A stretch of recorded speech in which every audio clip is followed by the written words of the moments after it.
This video is sponsored by Wildlife Command Center Coffee. More about them at the end of the video.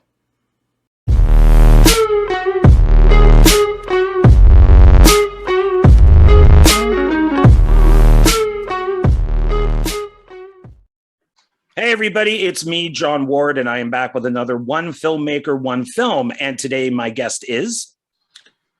Dino Kovas. Yes. That yes, it is. Feels like I was doing like my phone message. Yeah. Dino Kovas. Yeah. After the beep. Beep. And Dino, what I asked you to be on this show for many reasons, actually. But give me a little, a brief history on you. Why did I want you on the show? I don't know. Fucking right. So as a kid, I basically, me and my buddy Steve Herniak, we grew up drawing cartoons in this room, listening to music and drawing cartoons. We would listen to like the Dead Kennedys, the Police, Rick James, Prince, and we would draw cartoons. Then I got a hold of my my uncle's Super 8 camera, and we started making these little films. And then we discovered public access. So because at the time, you remember, John, at the time, cable television, there was always empty channels, right? Yes. So yeah. You would like click through channels, it's empty. And a couple of those channels were for public access. So what was public access? Those cable companies got monies from the government and basically, is like, here, but you got to dole this out to citizens. So Herniak and I, we were like, oh, well, you know what we're going to do? We're going to make videos and we're going to put them on that public access channel. And we actually, our first video and this was in Dearborn, Michigan, by the way, the little town near. Okay. Sort of. So, and there was no content at all at that time. So Steve and I, we made a spoof on Rocky Balboa. We called it Jockey, and his name was Jockey Strapola. And, he was a down and out fighter and blah, blah, blah. And we gave it to the cable company and they kept running it. And people were calling saying, what is it? Who is it? Who did this? So every time we would go in, and the other cool thing was at the cable company, they had like editing systems, like tape to tape, Sony linear editing stuff. So we were like, that's how we learned. And saw some Jockey Strapola, we would go to like the mall and people be like, hey, Jockey, and it was like, wow, this is kind of weird, because we never thought anybody would watch it. You know what I mean? It's not like the mentality wasn't of like today where it's like, I'm going to throw something up and the whole world is going to see it and it's going to get so many likes. And we were like, yeah, let's just do it and see what happens. And people were, they were digging it. So then, I'm trying to speak fast so I can get it all. So then there was a teacher that worked at Dearborn High. We didn't go to Dearborn High. We went to another high school. We went to Fortson High School. And this teacher, his claim to fame, his name is Russ Gibb. And he used to own the Grandy Ballroom in Detroit in the 60s. Where the MC5 played, Iggy and the Stooges played, Hendrix played there. So he was kind of like the rock promoter of Detroit in the 60s. So now he's a teacher and he starts this sort of mass media class, like video production and all this kind of stuff. So, and he was brilliant in getting Ford Motor Company to actually start doling out some money for equipment and stuff. So then he started a show called Back Porch Video. So Back Porch Video was he basically, and I think he owned stock in Group W Cable at the time. So, and he did his own show, his own public access show. And he basically got the studio for every Saturday night. And we live, it was it was Back Porch was a 4-hour show broken up into, well, it was broken up into 1-hour segments. Oh, gotcha. So, so there was like, we had, the hardcore hour, we had the heavy metal hour, and me and Herniak, we became the heavy metal hour. Not so much because we were, there was some metal that we liked, but not all metal at the time. Which was good fodder for jokes, so we can make, we can play with the hair bands and make fun. But then, there's like the music like AC/DC, like Herniak and I, we would always play Jailbreak. That was like our favorite music video.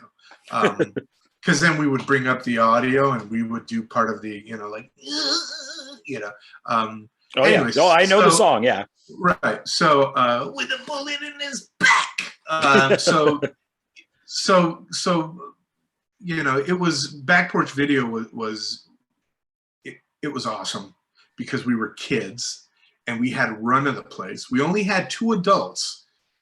Adults meaning Paul Streffen, I don't know, must have been like 23, and Kurt Vinup. There was 2 producers. Kurt Vinup was, I believe, like 32 at the time.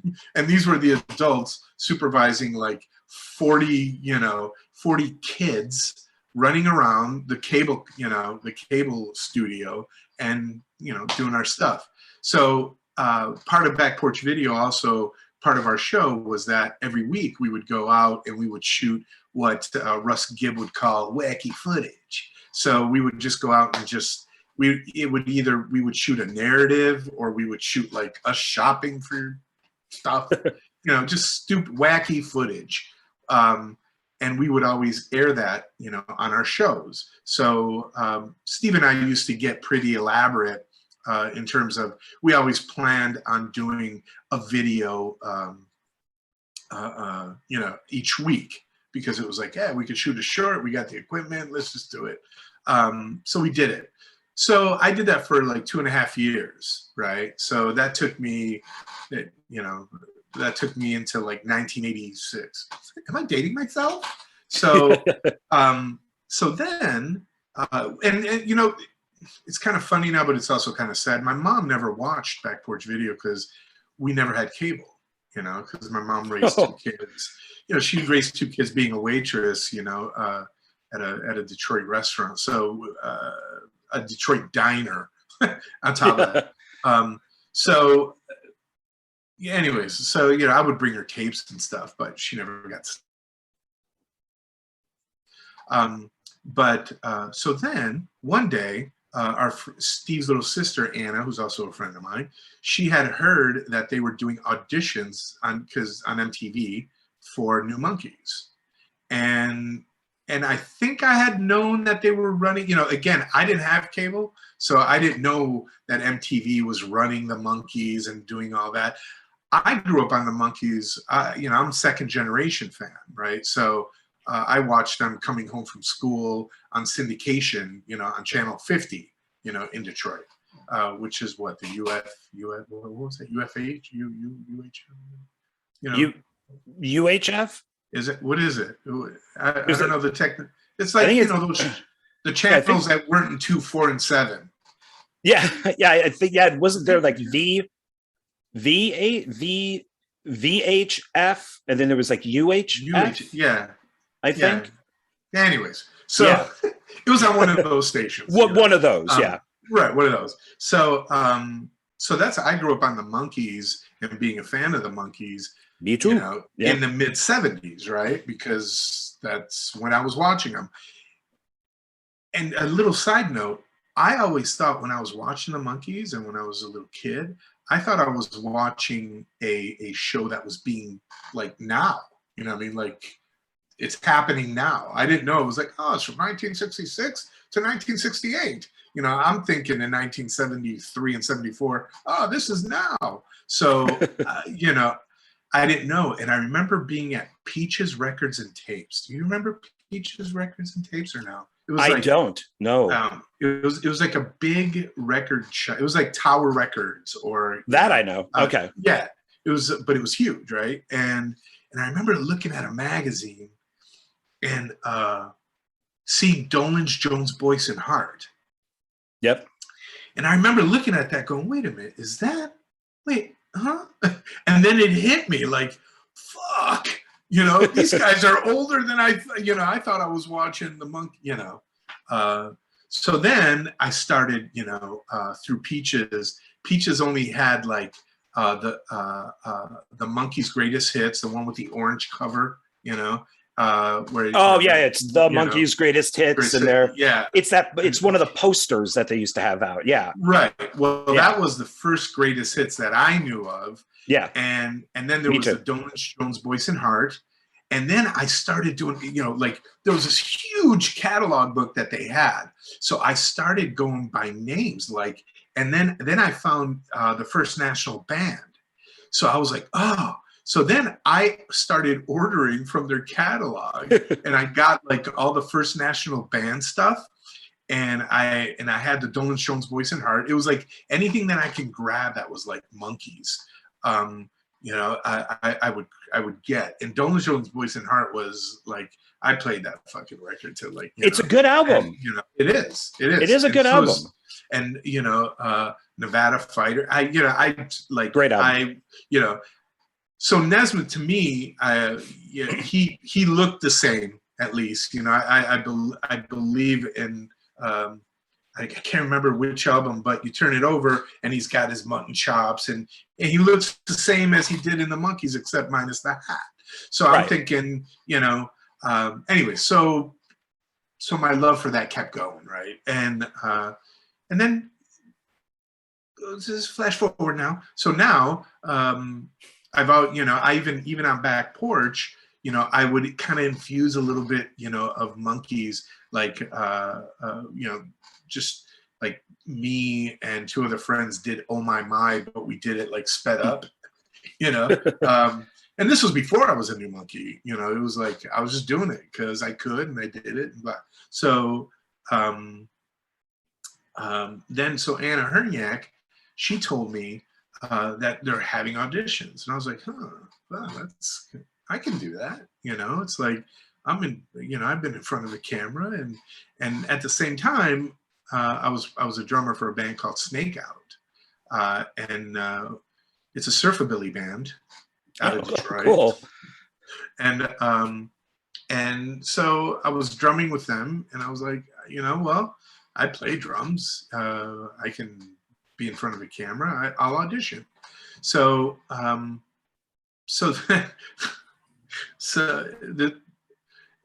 actually, you know, my car got hit twice in 6 days.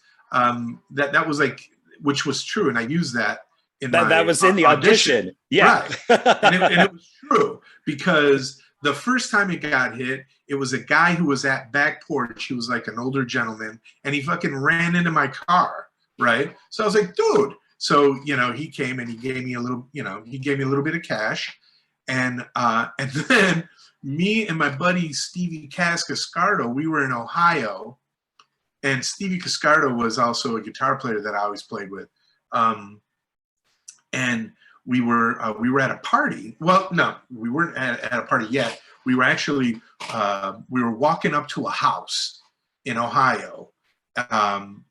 He was like, "Yeah, I think there's a party here." And we were about to knock on the door, and all of a sudden we hear the screeching of wheels, like, yeah! and we both like turn around, and I saw, like, my car was parked. I saw this car just go right into my car and drive off, and we were both like, ugh! And we go into the house, and I'm like, what the fuck? And I was trying to get the name of, like, does anybody know this person who, you know, who just drove off? And there was a kid there, and he was like, yeah, and he had like Anyway, so it was interesting because, yeah, anyway, so I got in a fight in this house with this kid because he was like, I wouldn't tell you if I knew anyway. And me and this kid, I remember tussling in this hallway, and all I remember, I had my finger in his eye and I'm jamming it in. And the other thing I remember was the girl screaming, "It's my house! It's my house!" So I don't know what happened, but we kind of, it was like, it was like, the Wile E. Coyote, type of thing. And it subsided and we stopped. And a girl at this little party kind of said, "I know who it was. We got a hold of the guy. We got a hold of the guy's mom. The guy's mom gave me money because my car, and that's how my car got hit twice in 2 days." In 6 days, sorry. And that's the money that I used for me and Herniak to fly to New York to audition for the New Monkeys. That's funny because if you and people could see there's a couple episodes on YouTube and stuff like that, so music videos and stuff for the New Monkeys. Right. If you look at the New Monkeys from the way that you looked, you had your hair up, you kind of always had like a sneer. When you walked, it's just like you were like a tough monkey.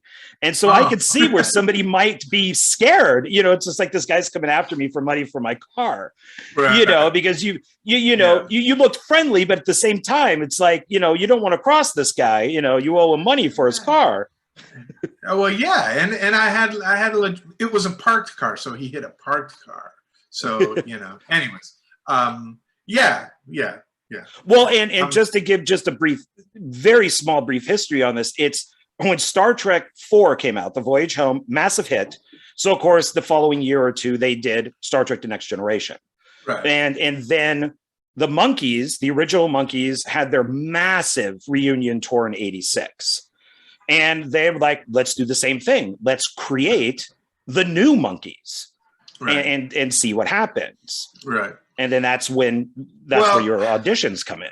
That's where my auditions came in. And then Steve and I went, here's another interesting little anecdote. This is interesting because you're kind of like, I'm going to tell you some things that I don't think I've really ever told people nice. when they've asked. So Steve and I, we fly to, one of the, I forget which airport. We get into Manhattan. I still have the card. I think it was called the Mansfield Hotel. We get into this place. We have no idea where we're going. Like, to me, New York, and still is. Like, I have no geological, like where Long Island is compared to Manhattan. And then, yeah, I don't know. So,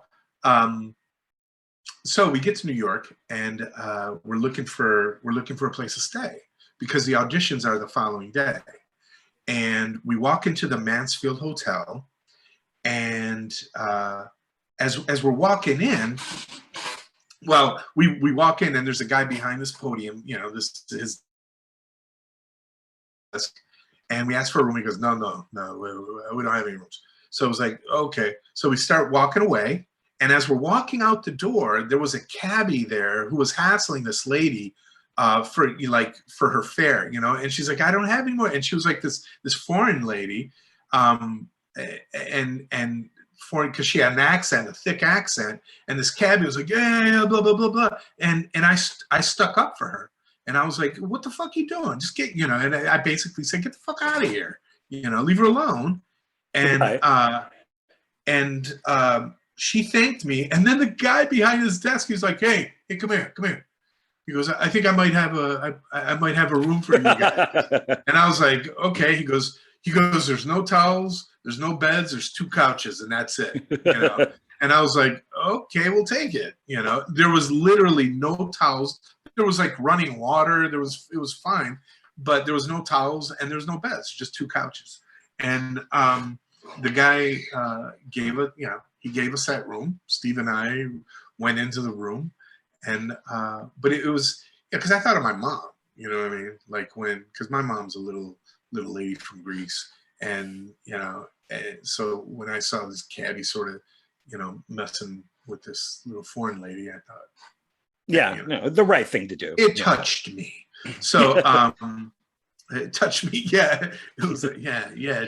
Anyway, so so Steve and I, we spent the night there, separate couches, and okay.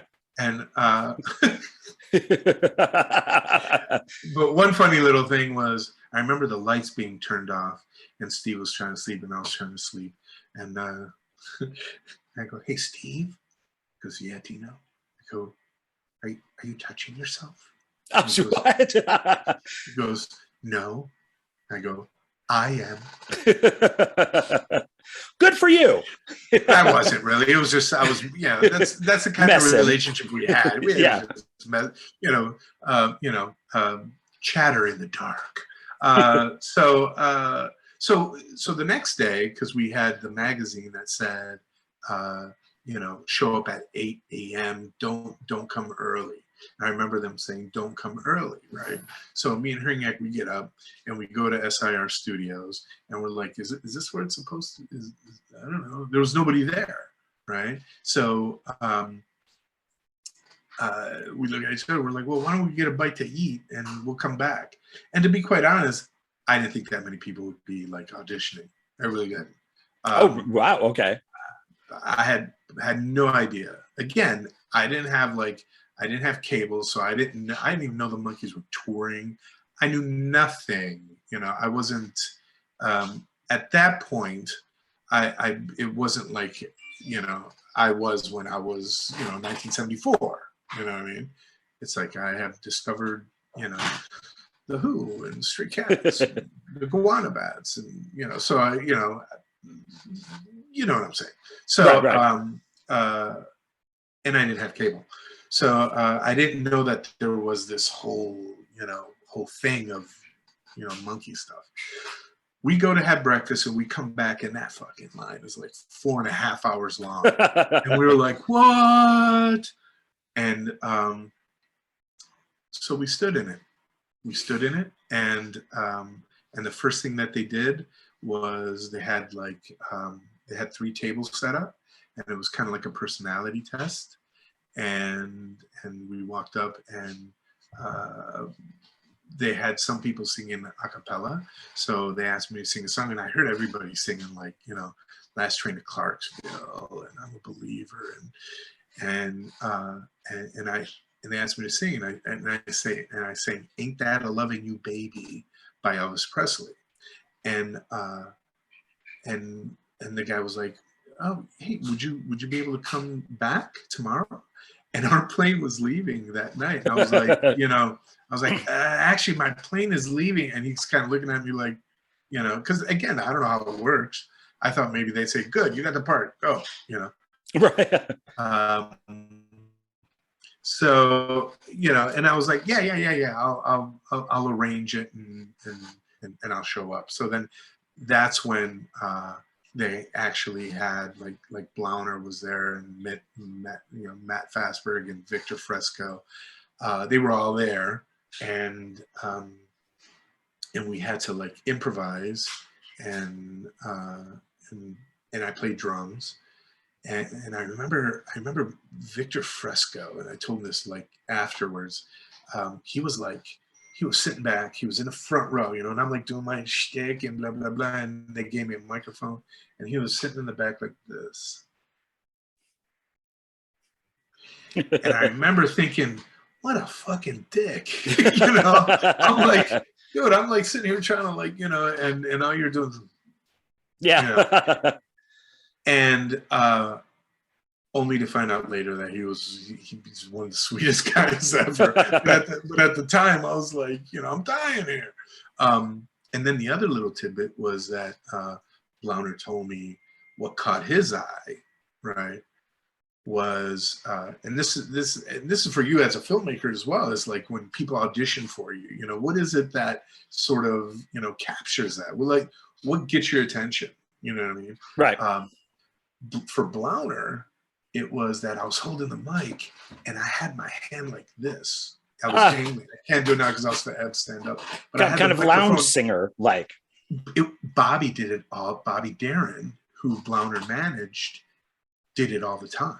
So for Blauner, it was like, ding, oh, Bobby, you know what I mean? So it's just interesting how, when we audition folks, what little thing can trigger the person who's doing the, the casting or the hiring or whatever. So it was, yeah.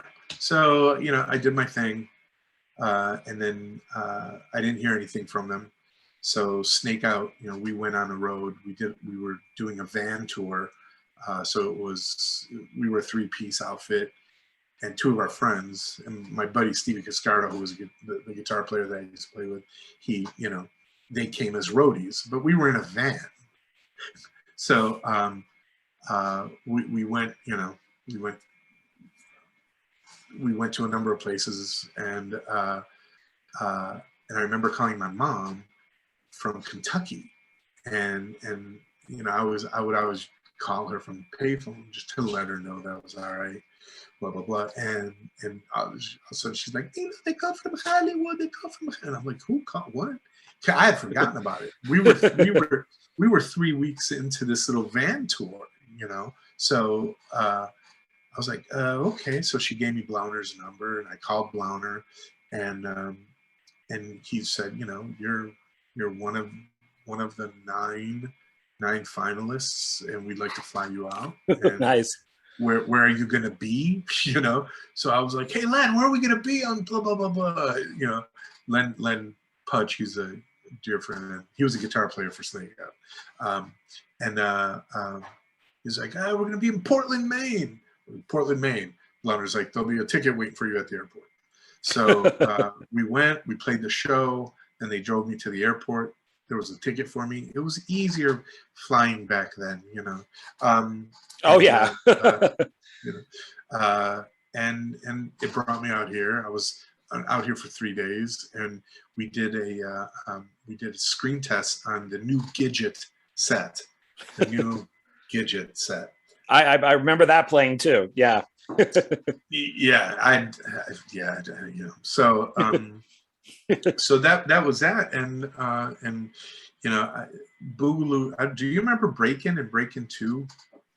Oh yeah, huge Canon Films, huge fans of that, especially But you got to say the full thing. You got to say it's Breakin' 2, Electric Boogaloo. Yeah. Well, I don't know if you knew, but Boogaloo Shrimp was one of the 9 finalists to be. Oh, no way. Yes. I did not. That is funny. Yeah. And as a matter of fact, and so he and we hit it off. We were talking and so forth. And he told, at first he was like, he was telling me that, because he's the one who taught Michael Jackson the moonwalk. I don't know if you know that. But yeah. But he's never been credited with it, which is kind of a drag. Yeah, it's kind of a drag. But Boogaloo Shrimp was doing it, on Hollywood Boulevard with his buddy before Michael Jackson did it on the show where it got big. As a matter of fact, the MTV Awards or something, music awards or something like that. Yeah.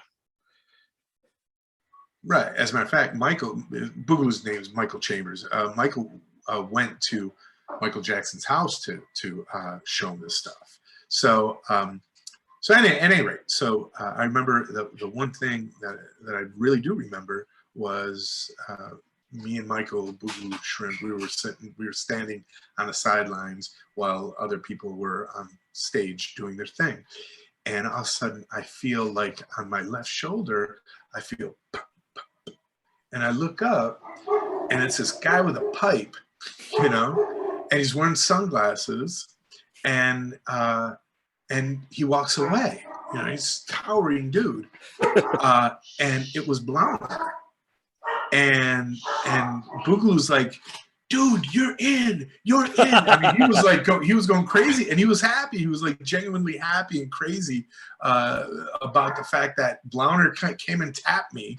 And I was like, come on. He goes, I'm telling you. Well, that's code. You got code. Him touching you that's code. I bet he went up and touched the people that he likes. Mailman, where's salesman? So, but Stephen Blauner is also known as the Boss, if I remember correctly. Since here.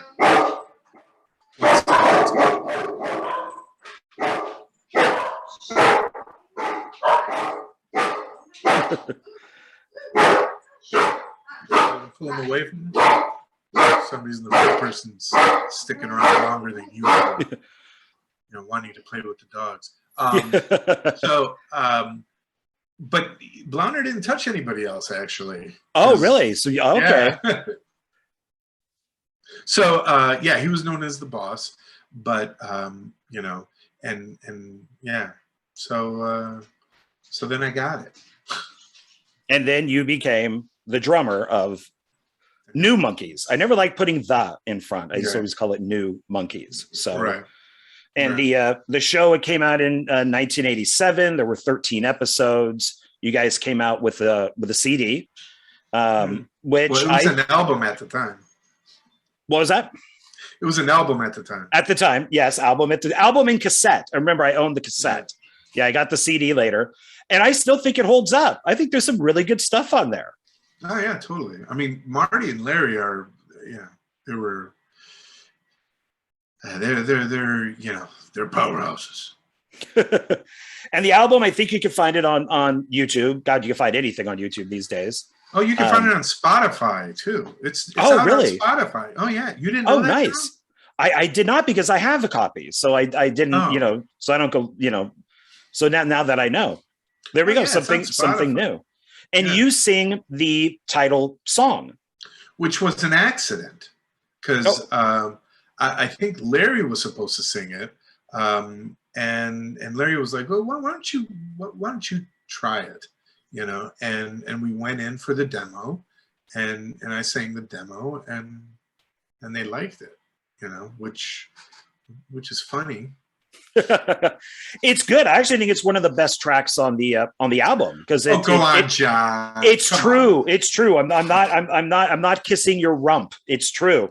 It's the guitar rips. There's a lot of really good guitar work in that. It's fast. It's just like I said, I think the album holds up, and that's a good song, and it's a good title song. Of course they brought it down to like 30 seconds or whatever it is. Yeah, exactly.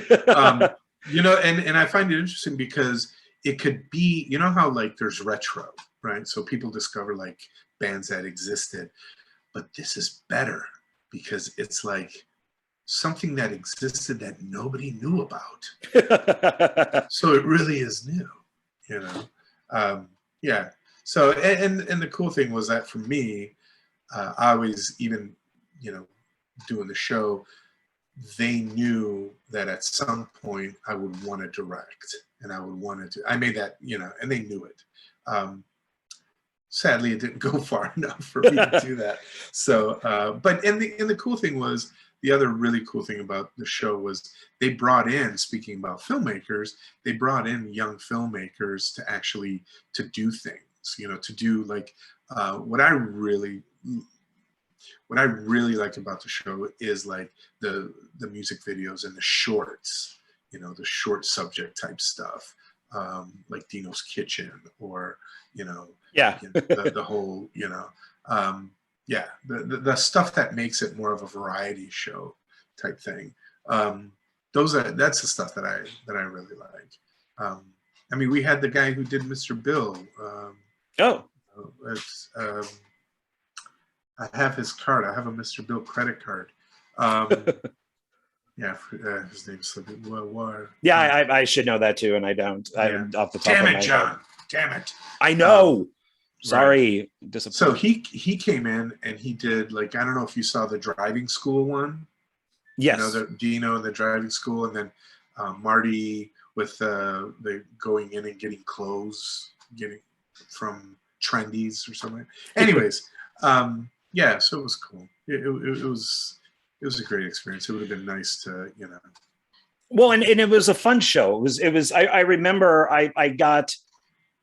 It was you would have to buy it. Like you could get like a yearly subscription, but it was Monkeys magazine.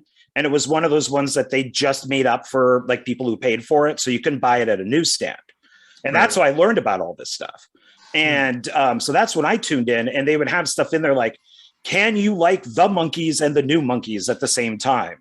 And it's just like, well, yeah, I do. I support I support the old and the new.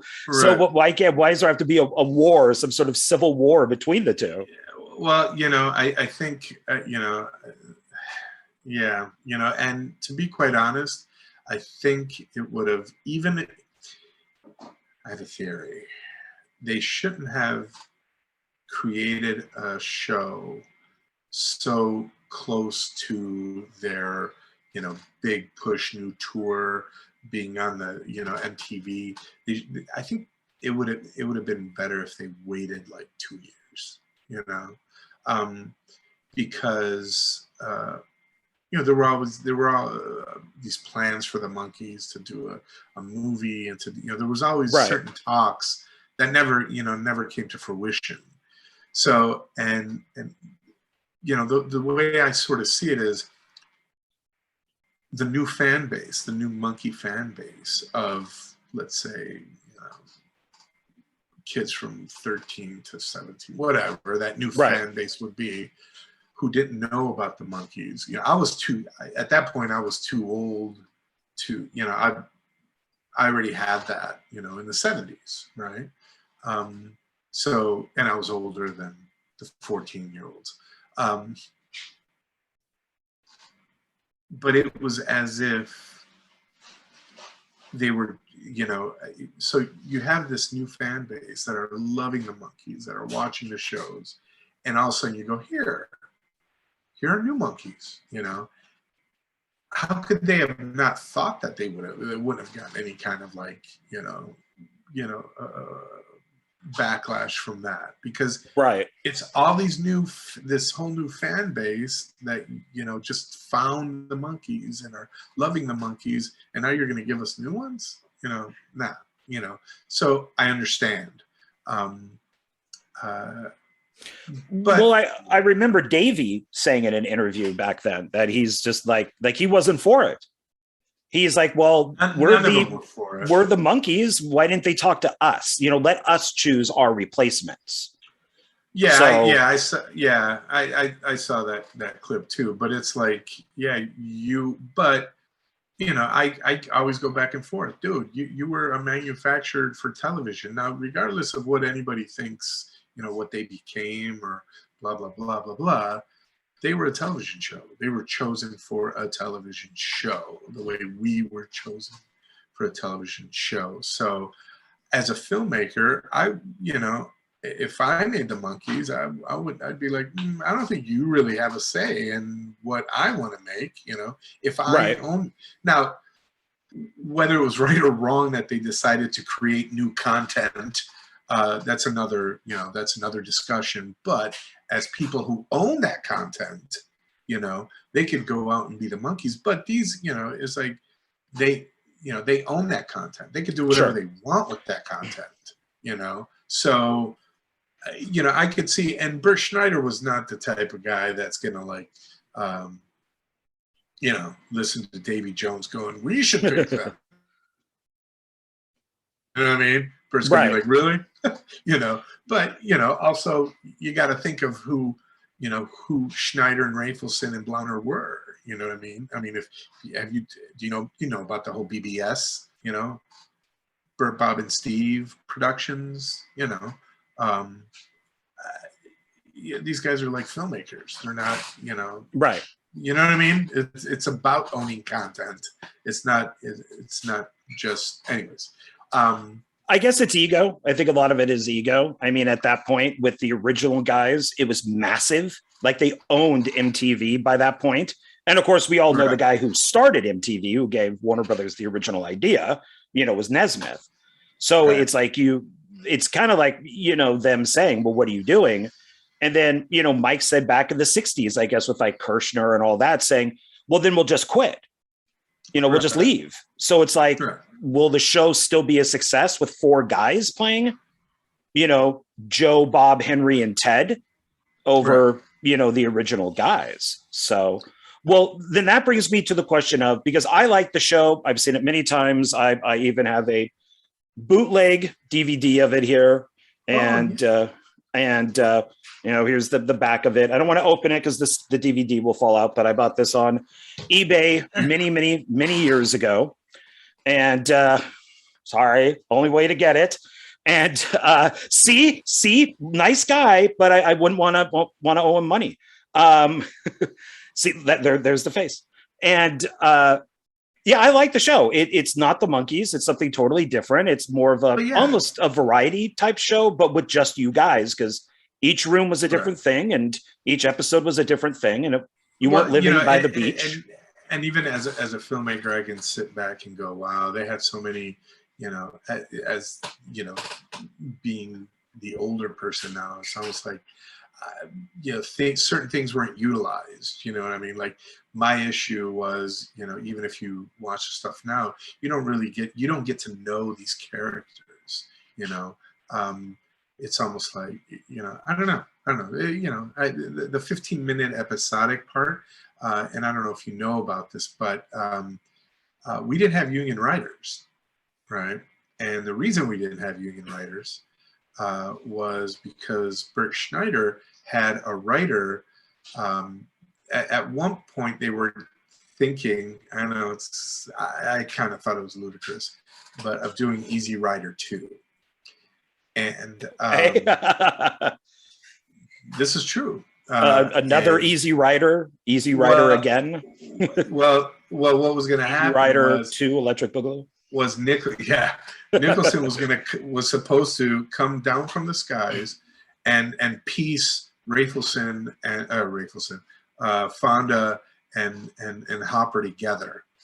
Now, I never read the script, so I'm like thinking, that's kind of, is this a comedy? And I think that's what it was tending to be, or intending to be. And bottom line is, I think there was a fallout between the writer, and he wasn't, he was kind of like, Bert Schneider didn't pay the writer. And for whatever reason, they got in an argument, and it wasn't what Bert wanted, and Bert wasn't gonna, Bert Schneider's nickname was, Rule Book Bert, and he was always by the, he knew that, no, you can't do that because of this and that, blah blah blah. So the Writers Guild basically said anything with Bert in it, anything that Bert's involved with, no union writers.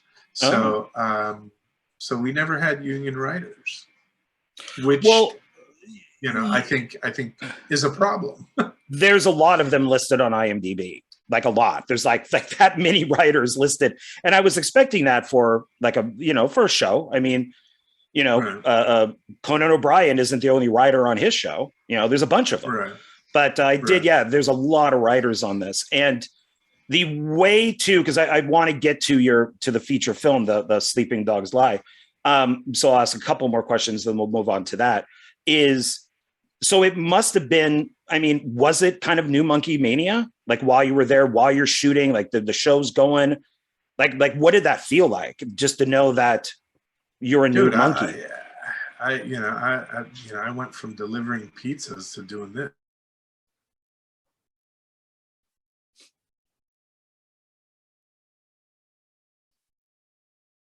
Blah blah blah. It was like I was literally like, whoop. So was Marty, and Marty had a little bit of success with My Chauffeur, so I think Marty was probably he had that seasoned, that band that that did the Wigs, the Wigs, but he was more seasoned. He knew how things were. He was older. Older in the sense that more experience, Sure. And Larry was 18, and going to college and brought here. And Jared was probably the next closest thing with Marty because he had been out here. He had been on some things. He had his agent. He knew the system. He knew how to go about it. And I actually had breakfast with one of the directors. His name is Rick Friedberg. He directed a couple of the New Monkey episodes. This was last week, and we were both talking about this. like when I came out here and I had the show, I had no idea what to do. So, you know, the smart thing would have been is like, okay, I got to get an agent. You know, I could have got an agent because I was on a new show, you know, and then that agent could help me get the word out, you know, in terms of like, oh, my new client is doing, you know, this and that, this and that. And it's all about buzz. It's all about buzz. Nobody knew anything. I kind of I trusted that it was going to happen on its own, you know, and it never did. And because I didn't know, you know, it's like, am I supposed to be doing this? You know, what am I doing? Right. Only later there was a gal, her name's Lisa Anala, who I still talk with. She worked on the show, and she hooked me up with a meeting with Triad, which was an agency at the time. It's no longer, and CAA, which still exists. And I had meetings with them. They wanted to meet with me. Then the show got canceled. Then they canceled their meetings. So, you know what I mean? So, but if I would have started the minute I landed here, you know, in Los Angeles, and if I would have known the game, you know what I mean? I don't know. Maybe, you know, at least career-wise as an actor, maybe it could have been different, you know. But, you know, because I look at like Freaks and Geeks, right? Think Great about, show. Great you show. know, right. And I'm not saying that the new money, but no.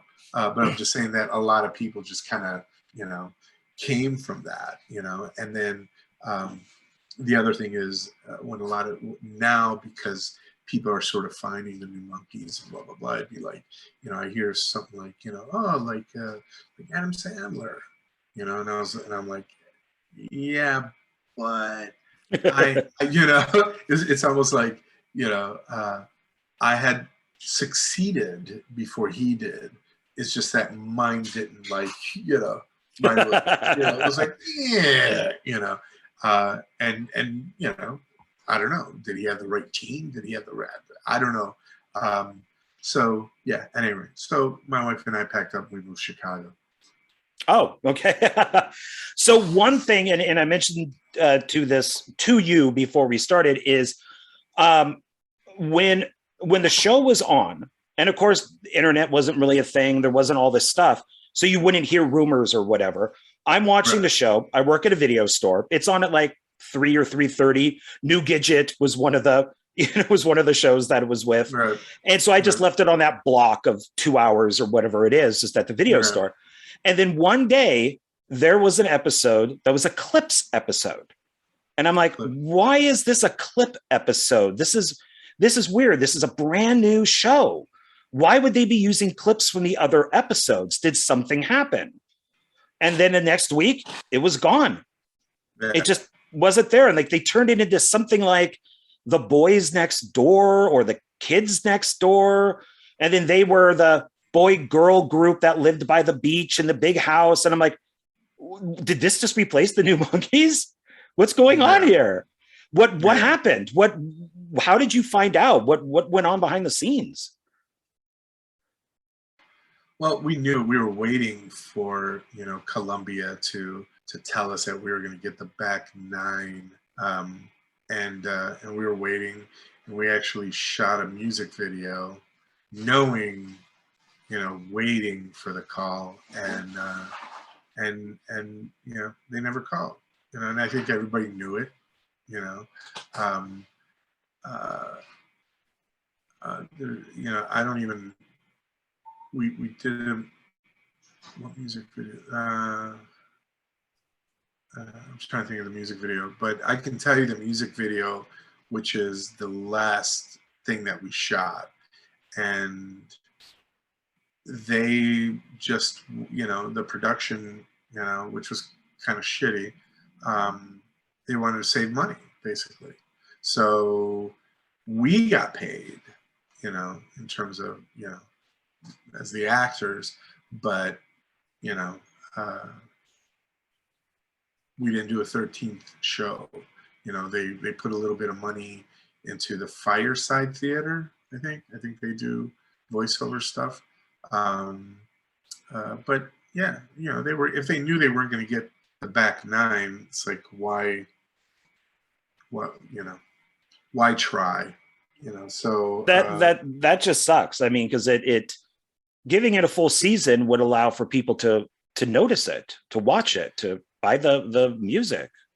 By today's standards, we would have still been on, in terms of what they need for ratings. Mm-hmm. The best ratings, the best Nielsen rating that we got.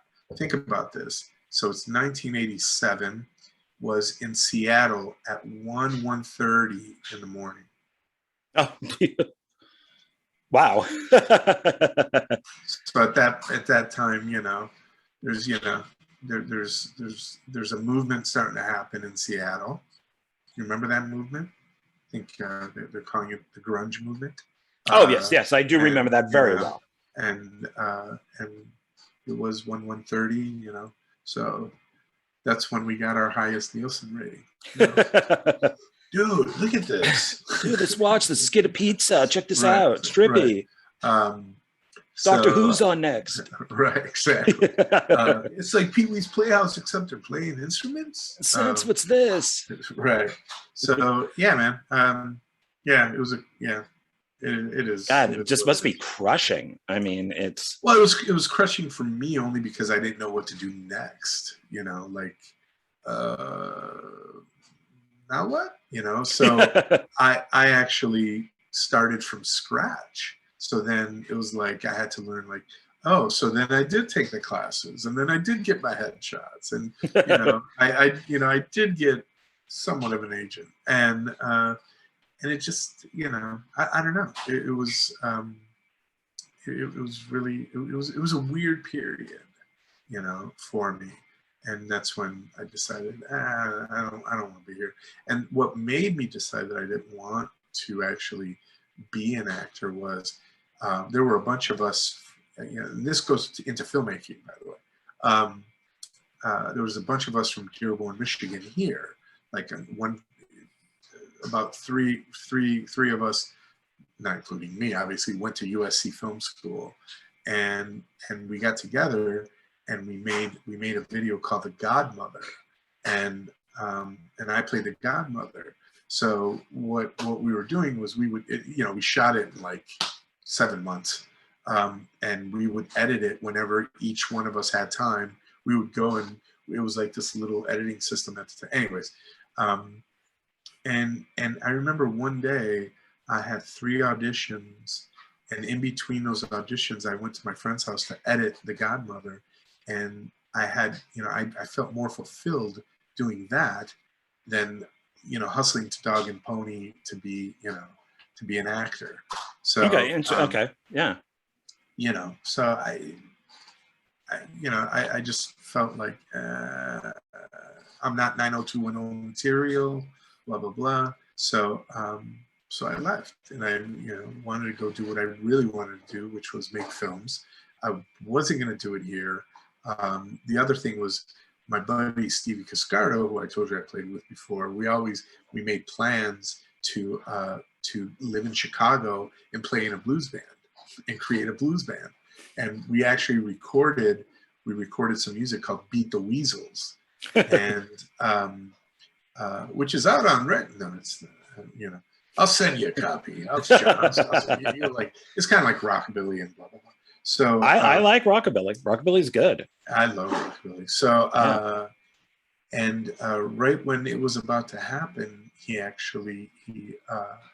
took his life. And, oh no! But I was already set to go. Like, I was like, I'm still going to Chicago.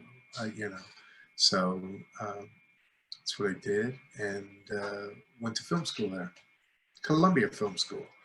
And that's where the whole film thing for me started. Well, and I looked on IMDb, and I did see that you worked on 2 films that I'm actually impressed with. So you were a property assistant on Cannibal Women in the Avocado Jungle of Death, which is now known as Piranha Women, which has Bill Maher in it. That was 1989. And then also in 1989, you were a production assistant on the Eric Roberts film, Best of the Best. And the reason, I'll tell you why, a good friend, Jeannie Stack, who's no longer with us, she worked on the New Monkeys, and she produced Piranha Women. And I did it like, yeah, I'll work. So I worked, and I'll tell you a quick story about Bill Maher during that film. I've never really met Bill Maher. I don't know Bill Maher, so I'm gonna. But I will tell you this: I came right off of the New Monkeys, and I had a starring role in the New Monkeys, and I remember anytime I was going, I used to drink Lipton iced tea all the time. So anytime I was going to get, when I was going to the craft service table, because it was kind of far away, I'd ask, hey Lex, you want something? Because hey Howie, I'm going, and they'd be like, hey, grab me a Coke. And it wasn't unheard of that, a grip or an electrician would be sitting in my seat or Marty's seat. We didn't care, it felt like family. So we're working on Avocado, the Piranha Women, and and we were. It was in. I got a feeling I know where this is going. So I forgot who was sitting. And some New Monkey crew actually worked on Piranha Women as well, and he got pissed because there was a grip sitting in his chair. And he got fucking pissed. And I'm like, dude, you weren't sitting in it, I mean, you were over there. It wasn't like, so that made that just left a bad taste in my mouth about that. And, again, I don't know. I don't know the guy. I just remember going, what a dick. And then Best of the Best was actually Marlon Staggs, who's a producer on the New Monkeys, produced Best of the Best, and he came up to me. He was like, "Hey man, the only thing I bought with the New Monkey money was a brand new convertible Mustang GT." Oh yeah, that was the New Monkeys car. No, mine was better. Yeah. Oh, okay. Because the New Monkeys, but the New Monkeys car wasn't. I don't know if it was a G. Was there a G? It was a GT, right? I believe so. Yeah. It was white, I think. Well, they failed. They were trying to make it look marble, like a marble thing, and it was like, eh. Oh yeah, that's right. That's right. Yeah. I gotta tell you, it was a weak excuse for a new monkey mobile. Because it's a Mustang, and you try to paint it. Do something cool to it, so the only thing that I bought with the New Monkey money was the Mustang. So Marlon comes up and he's like, "Hey man, you want a job?" And I'm like, "Doing what?" He's like, "Driving Eric Roberts around, kind of be his assistant, sort of, And I was like, Eric, I didn't even know who Eric Roberts was at the time. Eric Roberts, So then I was like, yeah, I'll do it, yeah. And again, it was like after the New Monkeys, and the crew was filled with New Monkey. The director of Best of the Best, the first one, directed a couple of New Monkey episodes. Oh, a lot of New Monkeys connections on these things. A lot. I mean, it was. I felt at home. So I remember Debbie Piazzi, who was a PA on New Monkeys, when she found out, she was a PA on Best of the Best too, I believe. But I remember her coming up to me and being like, "Wait a minute, you're gonna drive Eric?" And I'm like, "Yeah, why?" What I've heard he's just weird, and like don't take any highways, any. And I'm like, "Oh, okay." Like no one, I'm like, I have no idea where Eric Roberts is, right? But I'm getting like these vibes from people, right? And he couldn't have been greater. Like he and we hit it off, and he drove. I drove him in my car. I needed if he needed something, I would go get it. He was really, really sweet to me. Nice. And yeah, so anything that anybody was talking about, I'm like, I don't see it, but one of those things. But yeah, so I was, I think I was kind of like his unofficial assistant. Because Eric never has assistants. Throw some quotes in there, unofficial assistant. Yeah. Well, I can tell you, I was running to go grab his stuff when he didn't have it. So, Right. Yeah, so it was cool. That was actually a great experience too. I met Chris Penn there too as well. Oh, okay. And he was actually really, really cool. And there's a funny story how he and I actually met. So one day, I had my own spot for Eric because I'm the one who's driving Eric, right? So I drop off Eric at his trailer, and I go around to park in my spot, and all of a sudden I see like this brown Fairmont parked in my spot, and I remember Debbie standing there, and they all know me, and I'm playing around. I'm like, "Hey, Debbie, who the fuck is in my spot?" and I just remember her just kind of rolling her eyes and going, and she was like, "That's Chris, Dino." I'm like, "Who the fuck's Chris?" And I didn't know he was in the car. And he opens the door, and again, I don't know who Chris Penn is. I have no. I'm like, he walks out of the car. He has his bag. And he shuts the door and he walks out and he's like mad dogging me. And I'm mad dogging and I'm doing the same thing to him. I'm like, who the fuck are you? You're in my spot, So for almost a week, Chris and I, we would walk past each other, just like, looking at each other, just mad dogging each other, like, don't do that. So then one day we were shooting inside the gymnasium where they're doing all this karate stuff. And I was cleaning the mats. Right, I was preparing for the shoot, so I'm cleaning the mats and I'm like sweeping away and cleaning, and I was singing, I think I was singing actually. And then Bob Radler, the director, was working with the production designer inside, and all of a sudden, while I'm sweeping and stuff, Chris walks in. I catch him outside of my eye, and I keep going. I'm like thinking, okay, he's gonna like talk shit about me, try to get me in trouble, whatever. All of a sudden, I hear him go, "Hey, Bob, who is that?" And Bob Radler goes, and they're all saying it loud enough to hear so that I can hear. And Bob Radler goes, "Who that?" He goes, "Oh, that's Dino." He goes, "Dino?" He goes, "Yeah, he was a new monkey." And then Chris goes, "Hey, you were a monkey?" And I remember I fully stopped sweeping and I said, "Nah, I was a fucking new monkey." And I kept going. And I got to tell you, after that, he and I, we went and had drinks at a bar downtown. Nice. I drove one night. Eric was like, "Hey man, do me a favor, take Chris home." I drove Chris all the way home to like Malibu, we became friends even after after Best of the Best. But another sweet guy, Yeah, very unfortunate. Very good actor. Yeah. Very, very. But these were all my experiences of well, they're good ones, so they're definitely worth talking about. So yeah. Well, the other thing was real quick. I was fucking with Chris because I had a Madonna T-shirt and I wore it, and he looked at me, and it was when Sean was with Madonna, and he was like, "Take that off." I'm like, "No." It's like, "Take it off." I'm like, "No." It was like it was this weird sort of back and forth with Chris. That's funny. Yeah. But then, almost 10 years later, like almost exactly 10 years later, you made In the Bag. Short film, 25 minutes. That was 1998, black and white, very Twilight Zone-y. I enjoyed it. First time watching it was today. Yeah, and I thought that it was good. It could be a Twilight Zone episode.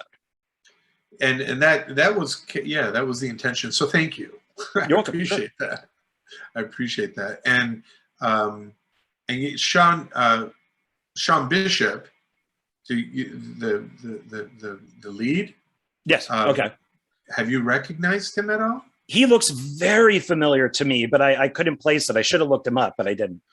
Well, he's a dear friend, and he's actually I met him through another. He went to USC Film School with my other dear friend Steve Turner. I met Sean at the Stella Adler Conservatory. We were both studying at the Stella Adler Conservatory, and it was like, oh, you know, Turner, blah blah. You know, so we met there. Sean Bishop is Richard Dreyfuss's oldest son in Close Encounters.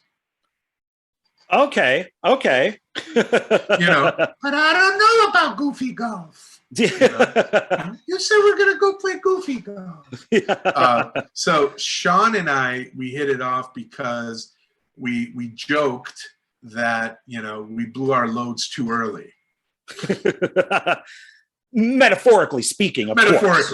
Yes, of course. You know, him with Close Encounters, because the story with Close Encounters, and Sean can call me and correct me, but I believe Spielberg, at the time, Sean lived in New Orleans, and he didn't come out here after that, and that was kind of like the thing, like, should he come out here, you know, after Close Encounters to do more roles, do more, you know, but he didn't, and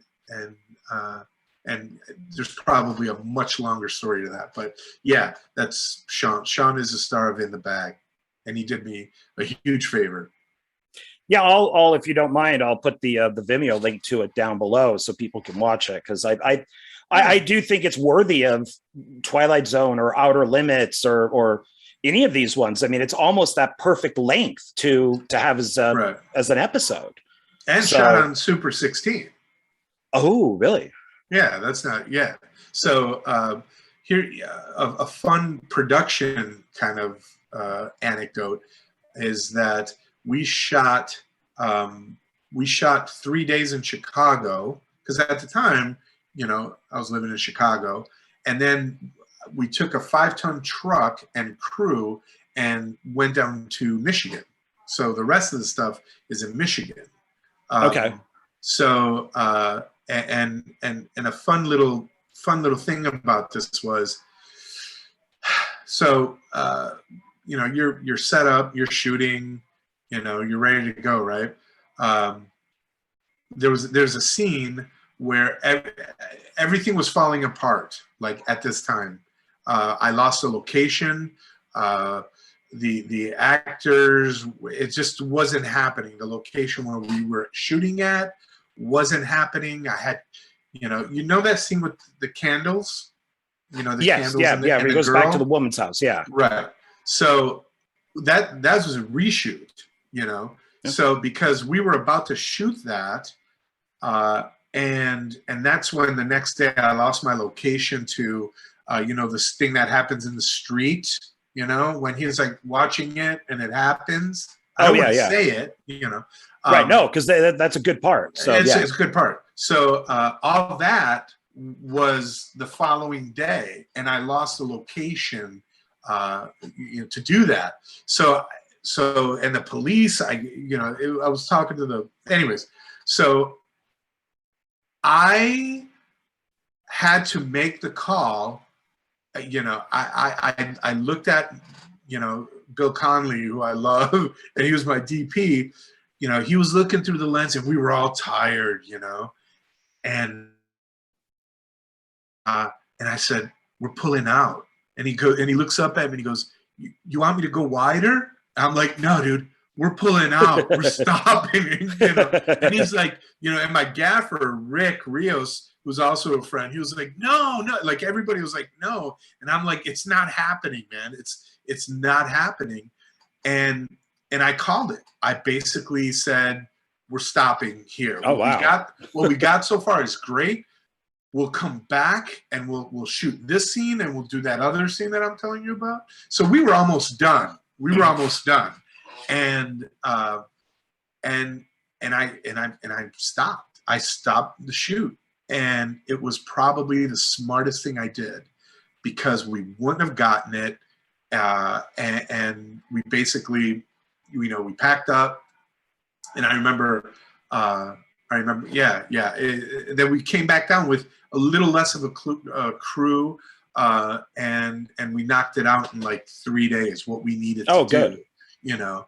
But yeah, because altogether it was like probably close to 10 days, you know. And yeah, because, you know, anyways, so production wise, that was like, I look back at that and like, wow, that was like a good call. Sounds like it, yeah. Yeah, but at the time, you know, people were like, no, and I was like thinking, I don't know, maybe, you know, but looking back now, I was like, yeah, I'm actually glad that I did that. Yeah. Yeah, good. So yeah, people check that. That's a little production. Well, Yeah. Did you think of just quitting like filmmaking entirely because of the problems, or was it just something that you knew you could fix later? No.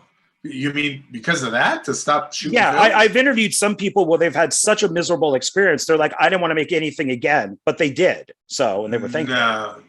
And I find that interesting because this is all I know how to do. You know, it's like, I edit, I shoot stuff. I don't know. And I remember taking offense to, not to you, but to, when I was going to Columbia Film School, I remember we were at a bar in Chicago, and I was shooting pool with a couple of friends. Then someone else came into play, and we told them, you know, the guy asked me, you know, what am I studying? I said, film. And he said, oh, so you got the film bug too, huh? And I'm like, yeah, no, not really a bug, you know. And then another, you know, kind of a big compliment that I got from In the Bag was we screened it for, you know, for Columbia. There was a night where everybody's showing their stuff. And then there was a guy, I was checking out some equipment for something for one of my classes. I met this other guy, and he was like, oh, you're Konstantinos. And I was like, yeah. And he goes, oh, I saw you In the Bag last night. I was like, oh, cool. And he goes, yeah, it looked like a real film. And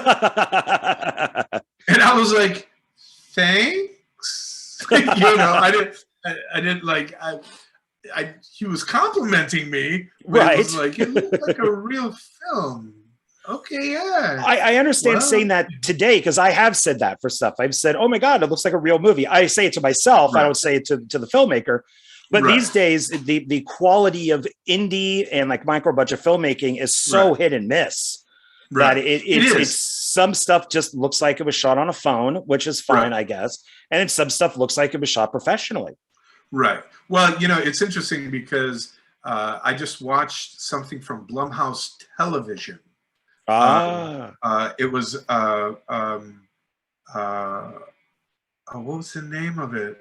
It had Barbara Hershey in it, and she plays an older lady she puts herself in an old person home type thing. What was it? I just saw it yesterday. I'm bad with titles. And I was thinking to myself, why is it Blumhouse Television? And it felt afterwards like it was a Goosebumps episode, but for adults. You know what I mean? It was like, well, it was scary, but it wasn't really scary, but it was kind of creepy, but it wasn't like horror, you know? But yeah, it's interesting. Yeah. Yeah. So, okay. So now we move on to the whole reason why I contacted you to Sleeping Dogs Lie, your feature length film that you did 2018. And please, what is the film about? How did you produce this? How did you make it? I really enjoyed it. It's all shot out in the desert. I love desert movies. I live in the desert. It's more or less one location. And you have a very small cast. It's like, what, 8 people, 7 people? Yeah. What did I wrote? Yeah, even I mean, I wrote a ton of notes here. I always do. I'm way too anal about this stuff. Right. But well, yeah, 7 people. Yeah. Yeah. It came about because I actually do you know about the project I've been trying to make forever called Roadkill, the hot rod horror film? When we first started talking, yeah, you sent me some like promo stuff for it. So yes, I do know. Yeah. So I had the money for that. I actually had the money for that. And as most filmmakers have felt at some point, you know, where you have the funds and then for some reason somebody backs out, you know. Yeah, you're screwed. Right. I had the funds. We were scheduled to shoot in Michigan, and one of the investors actually, and I know why he had to back out, because he was a friend, and I'm not going to get into it, but it needed to happen. And at that point, he had some money in it, and I was like, dude, I can't guarantee you're going to get that money back. If you pull out now, I can't guarantee you're going to get that money back. He was like, I totally understand, but again, I know what happened, and I know why he had to. So that aside, I was working for a company called Rhythm and Hue Studios, and we're a visual effects animation company. We were, and there was other filmmakers there. A friend of mine came up. He had shot a film called Sick Boy, and he shot it digitally. Very simple, not a lot of characters, and he just came up to me and was like, dude, why don't you just shoot digitally, because Roadkill was going to be shot on film, and at the time, digital isn't what digital is today. I mean, the glass wasn't, the lenses weren't there, it just wasn't what it is today. So sure. So he was like, why don't you just like write something that's like 3 characters, 1 location, and shoot it digitally. And I was like, yeah, you're right, I should. And so I came up with this concept of, a kind of a, who's screwing who, type of thing. That sounded funny. It's not a porn. No. Once again, metaphorically. Thank you. Very much. And basically, so then what had happened was, so I came up with this concept of like the whole desert and the wife, the husband, the wife is cheating with, his assistant, and he's been embezzling from his boss. So now there's a bunch of money missing, and everybody wants it. So then, again, as all you other filmmakers, and you probably know John as well, someone got interested in Roadkill again, right? So people were like, and they were, and this person, he was a sales agent. He was like, can you cut a new trailer and blah, blah, blah. So I was like, okay, or teaser, whatever. So I handed the writing duties to a dear friend of mine, Anthony Frizaglia. So he wrote Sleeping Dogs Lie. It was called Entrapped at first, and so then I'm sitting there, and another friend of mine walks in, because I was an editor at Rhythm and Hue, so people would be walking in and out, and I told him, I said, Mitch, look, man, I got this idea, and it's gonna be 3 people, and I'm gonna get it in the can for like $15,000. I'm gonna shoot it digitally. I'm gonna shoot, SLRs, blah blah blah. And he was like, oh, So I told him the idea, and he goes, okay.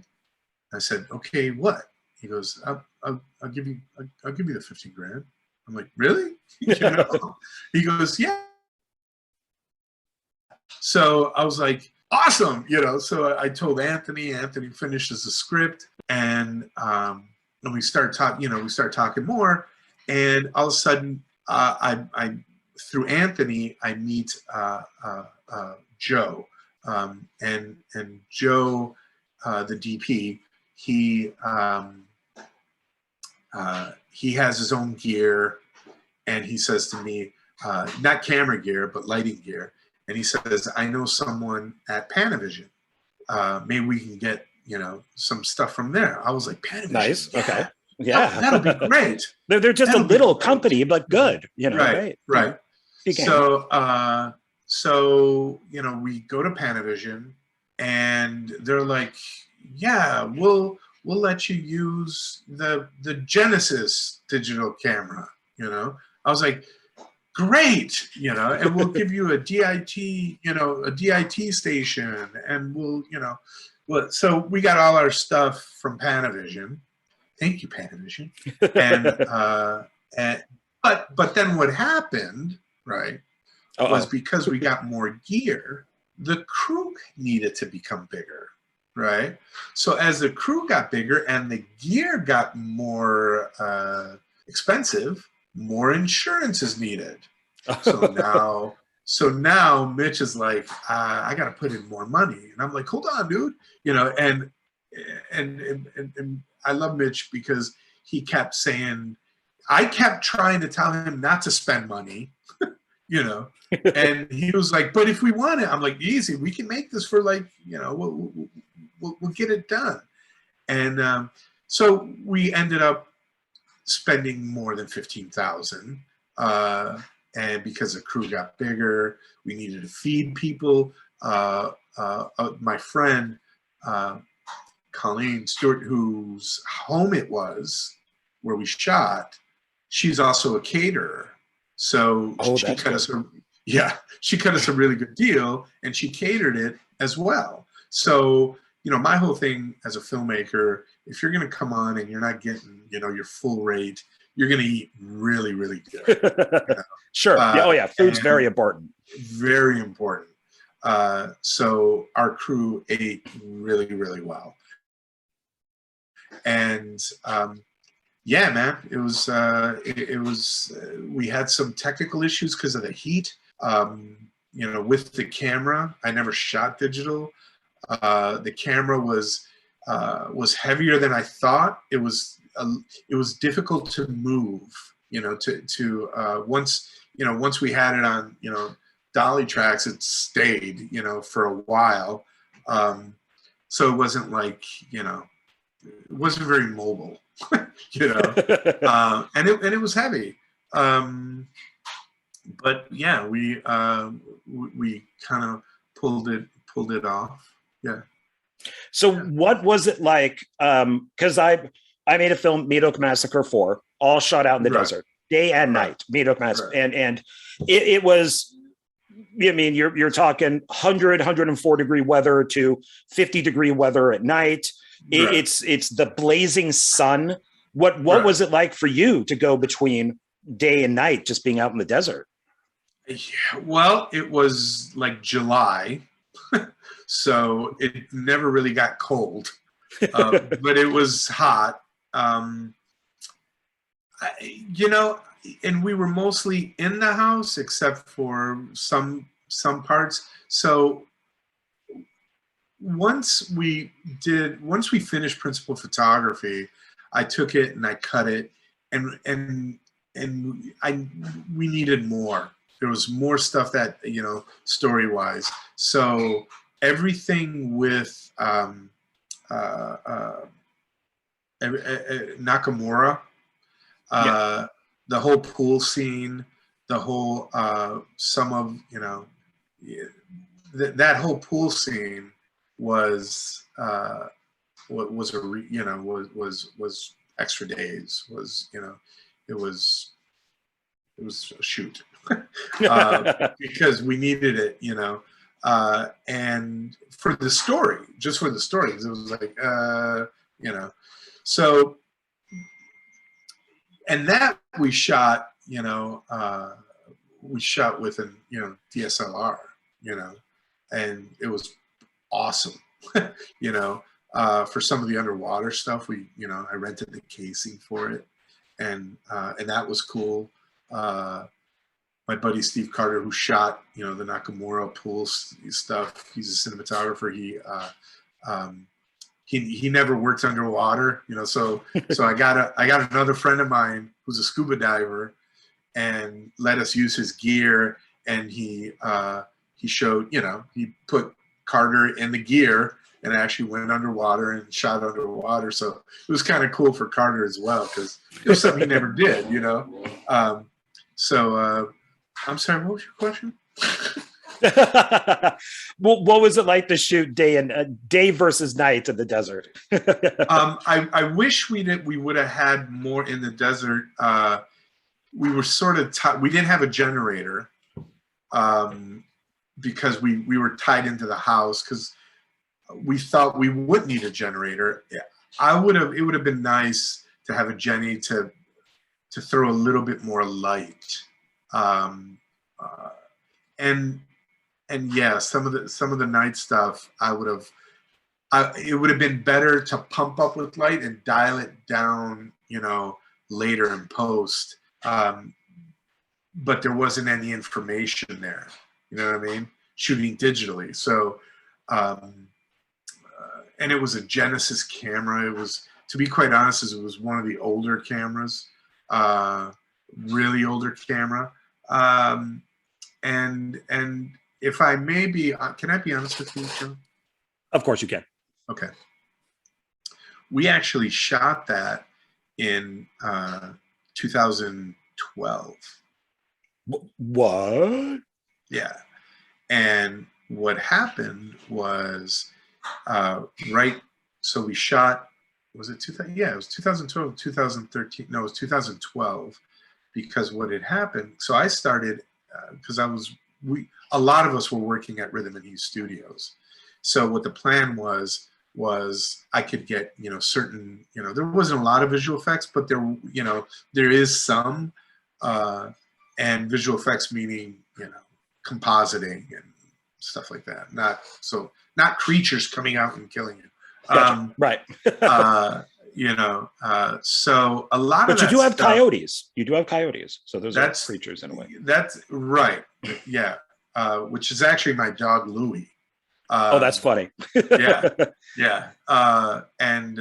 So what had happened was we shot it. I started cutting it, and Rhythm and Hues went under. So we all, like 700 and something people lost their jobs. Oh no. So not only did I lose my job, but I lost a lot of the the decks, because what we did was, when we shot digitally, I didn't trust, we shot on HD cam tape, right? Because I wanted it on tape, because I felt like I didn't want to trust, plus we were going to have to buy more hard drives, blah, blah, blah. I wanted to shoot on tape. So we shot on tape, which worked perfectly for my uses. So when Rhythm and Hues went down, there's compositors, there's, the whole editorial, yeah. So I had to go get another job. So I started working for the Hobbit, the films. Oh, really? Oh, okay, cool. Yeah, I was the asset manager for the Hobbit films for the second and third one, and it was a job, and it was during that time. I worked there for about 2 years. I didn't really work on Sleeping Dogs, because that kind of kept me really busy. And there came a time where it was like, okay, I need to finish this. So I literally, I got the tapes. I figured out what visual effects I needed. I went to another friend of mine who was working at this other house. She had her flame artist in, so that way I would have frames for my visual effects artist to work with. I had to basically, my visual effects artist, he was great in giving me a good deal. So he was doing me a big favor. So, but nevertheless, I gave him a little something. His name is Sean Kennedy, by the way.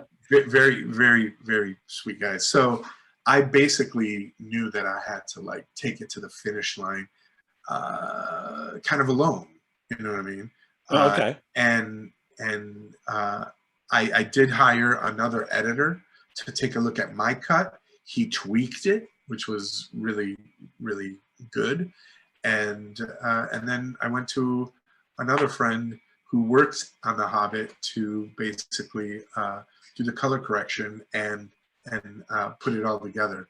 But all that, I'm saying, like, I had to run to go get a deck from Panavision to take it to my friend, you know, who was basically putting it all together.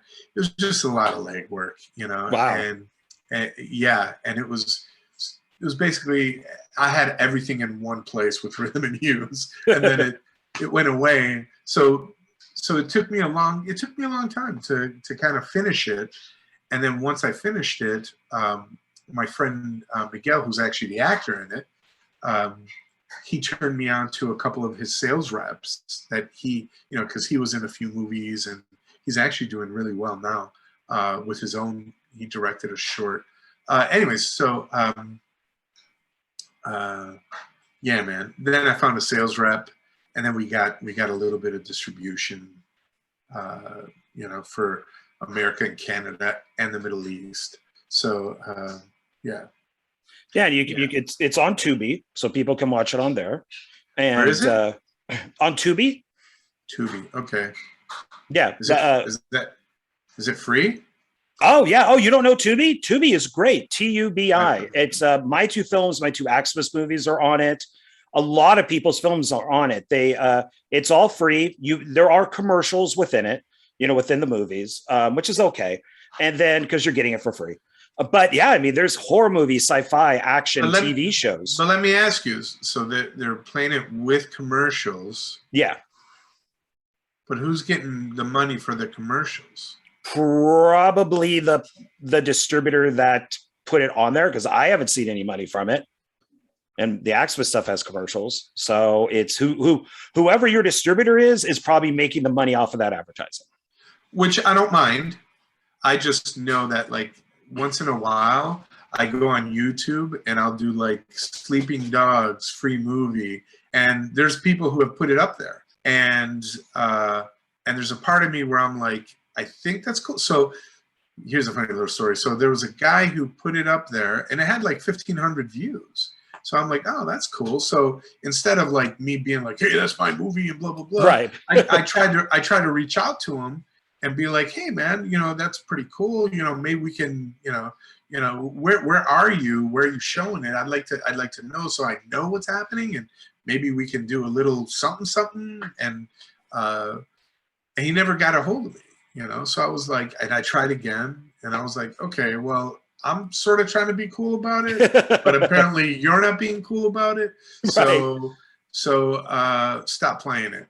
And okay, yeah. I actually told YouTube, and they made him take it down, because it was like, I don't mind it. You know, again, like I said, the first thing I did was try to contact him, tell him that it's cool that, you know, at least there's 1,500 hits, you know, right. views on it, and if I could help to promote it, you know, to get more views, then right on. But he wasn't cool, so I didn't feel like it. Yeah, that's if you're doing the distribution yourself, you know where it's going. But for something like Axis 1 and 2, I have a distributor, and I keep finding them everywhere. They're on my YouTube channel. Right. I thought I was the only one who was putting them up for free. Otherwise, you would have to buy the DVD. But then when I typed it in, they're on this thing called like Free Movie Watch, or Watch Free Movies or something. And they're on other channels. And I got in contact with my distributor, and I'm like, what's going on? Why are my films everywhere? And I'm not seeing a dime. And I'll have to look into that and get back to you. Haven't heard anything, but it's like, I don't know, I guess if people are watching it, but Tubi's a legit thing. It's a legit thing. So yeah. So I wouldn't, I am going to look into it through my distributor, only because, like I said, you know, it's, you know, what's, you know, I don't know. And some of the things that I liked in Sleeping Dogs Lie is after there's that little bit at the beginning, which comes later on, and then we cut to so I don't want to say what that is, but it's the footage that is more, I guess, kind of present day. Is we go to the girl who's like putting lotion on her. So we got the hot girl in the bikini for the guys. Right. Then that goes to the well-built, handsome bodybuilder pool guy. So I'm like, okay, so now we got it for the guys. We got a little something for the ladies. That's okay. And then we go to the like the mob boss, who I was expecting to be just Italian because all mob bosses are, but he's Asian. So that was a nice change. Yeah. I mean, not everybody has to look like Tony Soprano. I'm Italian, and No. I don't. I guess I kind of Right. do look like Tony Soprano in a way. No. Mostly bald, overweight, that type of thing. But it was nice. It was a good. It was a good little beginning. Yeah. Oh yeah. See, yeah. It looks good when we get older. Yeah, right. I'm actually growing this because I do it during Christmas so I can be Santa Claus. Oh, nice. But to that little kid. Hey, I was on the new Monkeys. You be good for Christmas. Yeah, right. You'd be right. No, yeah, that whole that opening is fun. And it's funny. I told the pool boy, I was like, you got to wear a Speedo. Oh, and he does. He's got quite a bit of a package there from certain angles. Right. And Ted Ferguson, that poor guy. Didn't you feel bad for Ted? I always feel bad when I see that scene. Well, the white hair guy. Yeah. Don't say anything. No. Okay. Well, yes. Yeah. But well, Ted, and I wasn't expecting it, to be honest. Great. I had no idea what was going to happen. Yeah. No idea. Good. And Ted was a sport about it, man. Ted is awesome, and he's also actually a good friend. Because the way we shot that was when you're looking above, right? That pool isn't heated, right? when we're down below, that's a friend of mine, Leo Pfeiffer. He had a heated swimming pool. And we basically went to his swimming pool and shot the underwater stuff with Ted in a heated swimming pool. So that's nice. That's good. Because I think about people, John. Apparently I don't. I stick people in 104-degree weather out in the desert, on the ground, on the rocks, on the road. So well, I don't want to say. I don't want to say, but it's interesting how. I'll tell you offline about the desert stuff because I don't want to give anything away. Right. No, because it's definitely worth watching and it's easily accessible.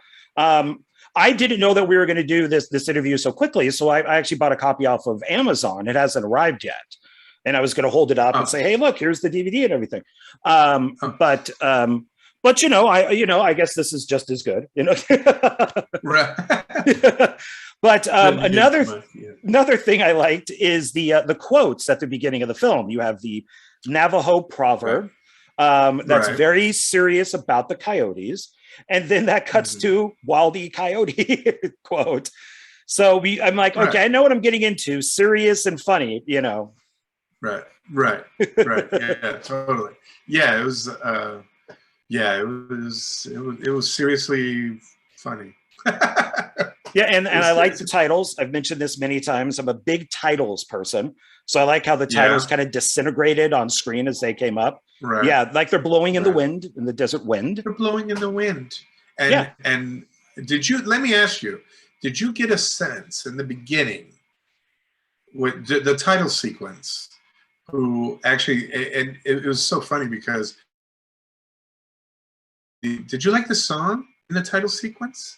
Do you remember the song? Yes, I like the music. It changes from like the beginning of kind of throughout it as it gets more serious. But yes, I did. I thought the music worked. Yeah, because it does. It's in the desert. It has a lot of even the actors and all that stuff. It fits the music, the type of movie it is, the actors, what's going on. It fits it. Yeah, that's another thing I look for. Always music. Yeah. Did the because she's the Markella is Greek and the whole she she came over from Greece to be in this. Actually. Oh wow, that's a trip. So yeah, she's actually she's pretty. She does a lot of work in Greece, and I'm working on a project now that I want her to possibly be in as well. So yeah. Yeah, it's a very beautiful and handsome cast. I will say that. Beautiful and handsome. Nice. And right. And that pool boy. And that pool boy. That Speedo. That Speedo. He was delivering that package. Oh, he was, wasn't he? He was like sitting there cleaning the pool. You know, just like, oh, there's one for the ladies. Exactly. And of course, I like the gag ball that's in the mouth. Yeah, I still have that. If you, oh, I'll send you my address when we get off, please. Yeah, I want that. I've always wanted one. I'm just afraid to buy it. Right. Instead of like a piece of a thing. That was actually really, really hard for Markela because there's like people like it really kind of gagged her, and I'm like, let's make sure it's on as loose as possible. But it still looks like it's, I didn't want it like dangling. Right. But yeah, that was, and the other challenge was actually that this was Markela's first English speaking role. Like I said, she lives in Greece. So, and everything she does is Greek. She knows a little bit of Spanish, which actually works well, in the story. So, but, we did have, there was like certain things when Anthony wrote it. Yeah, I think he was thinking more, maybe it's like Jersey Housewife type thing. And so we had to like go through the script kind of like day to day and sort of rewrite it so that she's able to get it out. You know what I mean? Because again, it's not like she was fluent in English. Like, you know what I mean? Like, oh, she did a good job, a very good job. Yeah, she did a phenomenal job. We kind of, we worked with her that way, which is actually, it actually worked out great. So yeah, that was. Yeah, and I liked how it flipped languages. I like that a lot. Because I've always wondered with people that speak like two languages. Mm-hmm. I only speak one. I barely speak any Spanish at all. But I've always been curious, like if you're with someone who speaks Spanish, sometimes they go English, sometimes they go Spanish. And I've always wondered, like, where do they know to change it up? To flip from the two instead of just speaking in English or just speaking in Spanish. Was that was that talked about at all? Well, where Spanish was spoken, it was deliberate. So, and I picked, the certain places. I don't want to give things away, John. Right. No, please don't. Because I have notes that I'm not even going to talk about. So I want people to see it. Right. So, there was, it was very deliberate when and where the Spanish would be spoken, or stuff like that. I don't know if I answered your question. You did, and actually, I probably should have known that, being a writer myself. That certain scenes you're going to have it spoken. Not, I just always found it interesting, just hearing people, even at my job. Like I'll have a Spanish family come in, and then they'll speak a little English, and then they'll talk to each other in Spanish. I'm sorry, English. They'll speak a little Spanish to each other. Then it goes back to English because they're talking to me, and it's just like, oh, okay. When do you? So since I don't speak a second language, I have no idea, but always find it interesting. The other thing, go ahead. You were gonna. I interrupted your Oh no. I say a lot. I just did it. So the theme of this is that you got coyotes, and ants are a theme too. Yeah, Carter did a great job shooting those ants, man. Yeah, and again, a lot of that, like the B-roll, the driving, the whole driving You know, the whole the driving sequence, where what we were trying to do is capture it going from. We drove from Malibu, which is kind of like lush and green, and you know, all the way to the desert. So what we were trying to do is sort of quickly tell the story that, you know, you're going from one area to a different area. But did you get that, Seth? Yeah. Did you get it? I did. Oh, I Yeah. did. So I yeah, don't know what he's talking about, but I get it. I get it. Right. Yeah. Right. But if you watch it closely again, you'll be like, oh, that's what's happening. Yeah, it was a. Well, it is one of those movies. You watch it there. You get the twists that are in there, and then you watch it again, and then you could see the twist. You go, oh, I got it. Right. So right. that it's one of those films that you need to watch twice, not just once. Right. Yeah. I'm not going to tell you to go get the DVD. I like physical copies. I like physical copies of movies. I don't like streaming. I'm not a huge fan of it. I know it's the wave of the future, or it's already here, I guess, present. But I like owning that physical copy of that movie. So look at the slash of light. it is. It's like you got like the Wolverine thing going there. It's like scratches or something. Oh my God. Yeah, it actually looks kind of cool. Yeah. Okay. Well, I know that you need to get going soon. So I'm just gonna ask like one more question, and then I'm not gonna sing "Turn It Up." No, damn it! That was my thing. Just like an acoustic, like maybe like hand drum thing to turn it up. No. Maybe you can't hear so much, and you just go, John, turn it up. No. Yeah. No, there we go. Okay, that works. So what would you like to plug right now? What would you like to, it could be the past, present, future. What do you tell people to look for? Like what are you interested in them looking at? Well, the only thing I have is like Sleeping Dogs Lie right now, and in the bag, I'm actually editing a short film now called Simplicity Patterns, which hopefully I can get out kind of soon. That was also shot on Super 16, transferred everything to 2K. That should be, you know, it's yeah, that one is coming. The new Monkeys are out. They're on Spotify. Yeah, go listen to the new Monkeys on Spotify. Please do. Their album's worth it.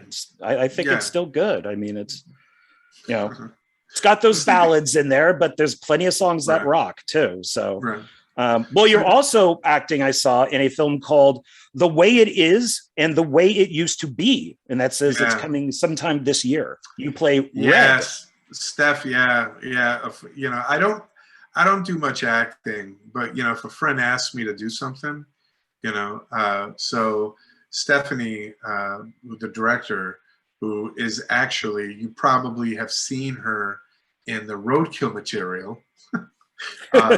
She directed, I think this is her second piece that she's directing, and she asked me, you know, if I would do it. I'm like, yeah, okay. So, you know, but I'm not actively out there trying to, but yeah, it was fun. I got to play like this, you know.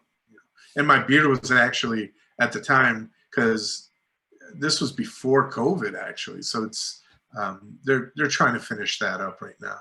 So yeah, maybe we'll talk when that comes out. Or Simplicity.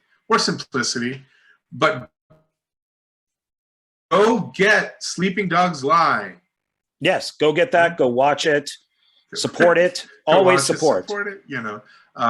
Love it, like it. Yeah, exactly.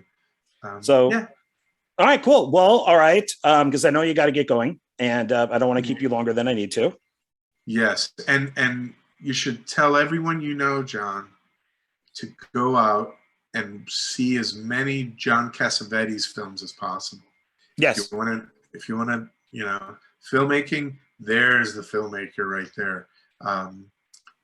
He is he is the godfather of independent film, right? He has made That's some how great films. He's a good actor. He's the whole thing. Yeah, he's yeah, and the beautiful thing about him is he fought. You know, he knew what Hollywood was, you know, in terms of making films. So yeah, yeah, and all filmmakers loved him, like Scorsese, Bogdanovich. You know, they all knew about Cassavetes. Anyways, that's my John Cassavetes. Yeah, well, those were the days. my You know, though we don't have those days anymore, unfortunately. So, well, I don't know. I think it's probably more so now because you got people really trying to make stuff. You know, I mean, John Cassavetes never. You know, he didn't make studio. He made 2 studio films. One with Bobby Darin, and yes, I was actually going to ask you about that. I forgot about the Bobby Darin music. That is in the bag. Oh yeah, yeah. Well, you know, at the time, you know, because I got the okay through Steve Launer and Dodd Darin being Bobby's son. You know, I got the okay from the estate to use to use that from in the bag. But yeah, it's all good. We'll do this again, John. We'll do this again. We will. So, all right, everybody. Dino's got a split, and I got to edit this. So, thank you for having me on. And thank you. And chatting. I almost feel we didn't really speak as much about filmmaking. You know. Well, that could be a whole other video then that we could discuss that. So I owe you a half hour. There you go. I like that. We could do like a part 1 and like a mini part 2. So a mini, right? Exactly. I'll wear the same shirt. There you go. And I wear this same shirt on every one. So nice. Done on purpose because of the background. So, you know, right. Just doesn't blend in or anything. And it's not ugly. It's just gray. Nice. But all right. Nice. Okay, everybody. I'm going to take off. Thank you, Dino. Sir. Once again, it was an honor and a privilege. You're an awesome man. So go check out his films, his music, everything. So yeah. He's a man of many talents. All right, everybody, take it easy. I'll see you on the next one. This one is going to come out this Wednesday, this upcoming Wednesday. So it's going to be pretty fast. So I'm sorry. Well, I'll be Wednesday there. Will be the next Wednesday, next week's Wednesday. Right. You will be there on next Wednesday. I'll be there at 10 a.m. All right, everybody. See you, John. All right, bye. Bye, everybody.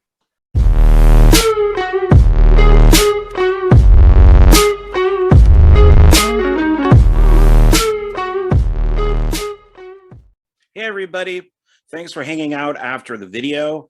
And thank you for watching the very first Dark Park Films sponsored video. And who is that sponsor? Well, I've now learned if I do this with my hands, they go to the right area. There we go. That would be Wildlife Command Center Coffee, and you can purchase it right there. You can go to their website, which is buyWCC.com, and pick up their coffee. They have 2 blends, which I'm going to show you now. The first coffee is this one right here. This is a breakfast blend. It's 10 ounces, and it is a medium ground. And it does say, and it's breakfast, like I said, and this is what it says right here. It says, early bird can catch the worm. So there you go, a breakfast blend coffee that helps you catch the worm in the morning. And I really like this one. I'm more of a breakfast kind of blend coffee guy in the morning. So this one I really like. It has that little bit of oomph to it to kind of get you moving, get you up and out. And so I really enjoy this one. But that doesn't mean that I don't like the other one, which is this one right here. This is a dark roast. It is also 10 ounces. And both of these are $7.99 at their website. Pretty good price for 10 ounces worth of ground coffee. This one is, it's a little darker. So it's, I think it's better for drinking at night. Maybe if you're, writing a screenplay, or if you're filming, this has got that oomph, that double punch to get you going. So this is one that I also recommend. I like both of these quite a bit, but I kind of do, the breakfast in the morning and then the dark more at night. So I recommend both of these quite a bit. And how did I find out about these two coffees here? And how did I find out about Wildlife Command Center? Well, when I was working on Night of the Zomghouls, there was a box of coffee that was just sitting there, filled with coffee. And we didn't know what to do with it. Like, whose is this? Who brought it? Why is it here? And so we just kept going to the store and buying coffee. And then one day I said, why don't we just get the coffee out of the box and use that instead of, wasting money on going to Smith's or whatever and picking up coffee. So we did. We did not realize that it was the Wildlife Command Center coffee, and that it, was sponsoring the movie. And it was great coffee. Everybody loved it. And we just went right through it. By the last day of filming, this coffee was gone. And I went and found out, about Wildlife Command Center, asked if they would like to be a sponsor for Dark Park Films, for their coffee. As many of you know, I love coffee. I love coffee mugs. And so this was a perfect match. And Wildlife Command Center is great with animals. So they provide a great service for rescuing animals. So it's kind of that double whammy for me, where coffee, helping animals, you can't go wrong. And they were even cool enough to send me, get in there, a coffee mug, because they knew that I liked coffee mugs. And right now, I don't get that. A little bit. I want to go on the keyboard, but that's their dark blend, because I'm recording this at night. So I am actually drinking that while recording. Also, one thing that you can get at their website, which is cool, is you can get this. There you go. This pocket knife, which is $9.49. And this is pretty cool because it has their name on it. Wildlife Command Center, we can catch it. And this is what it looks like. Put that down there. There we go. Fully out. So you're getting like the bottle opener, you got the corkscrew, you got a screwdriver, you got a blade, and then you got this little hook thing that you could pop it into something that doesn't have a tab, and then the liquid or whatever in there will come out. So this is pretty cool. And I'm just going to keep mine in my car, because you never know. You might need a pocket knife. So please support them. I'm going to have links down below, where you can, check out just the Wildlife Command Center. I'll also have a link for Wildlife Command Center coffee. And it will basically be for both these guys right here. And please support them. I support them. I think what they do is pretty awesome. And, maybe this coffee will be on your set or in your kitchen. It will definitely be, on my set, in my kitchen. I know that. So please, once again, I'm going to show you these. Please go to their website and pick up their coffee and make it part of your day or night, depending on which one you like. So that'll be about it. I really appreciate it. Thanks for hanging out with me. And yeah, so thank you. And once again, please support my channel. Please support the Wildlife Command Center. And I will catch you later. Bye.